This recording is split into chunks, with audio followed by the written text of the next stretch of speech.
ఒక చిన్న గ్రామంలో శివయ్య అనే పేద అబ్బాయి ఉండేవాడు. అతనికి లోకంలో ఎవ్వరూ లేరు. శివుడే అతని ఆశ్రయం. ప్రతి ఉదయం ఒక పువ్వుతో శివాలయంలో ప్రార్థించేవాడు. నాకేం కావాలి కాదు శివయ్య, నువ్వు నాతో ఉండాలి చాలు. ఒకరోజు అతనికి శివపర్వతం గురించి తెలిసింది. శివుడిని చూడాలి అని తన ప్రయాణం మొదలుపెట్టాడు.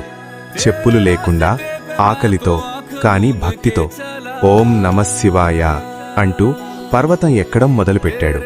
ప్రతి అడుగు బాధగా మారింది. కాళ్ళు బలహీనమయ్యాయి, కాని మనసు కాదు. ఇంకొంచెం దూరమే కదా శివయ్య, నేను వస్తున్నా. పర్వతం మధ్యలో అతని శక్తి పూర్తిగా తగ్గిపోయింది. నీకోసం నడిచానని తెలుసు కదా. ఒక చిన్న నవ్వుతో అతని కళ్ళు మూసుకున్నాయి.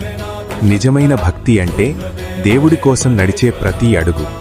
ఇలాంటి భావోద్వేగ భక్తి కథల కోసం KVS9 క్రియేషన్స్ ఛానల్ని ఇప్పుడే సబ్స్క్రైబ్ చేయండి.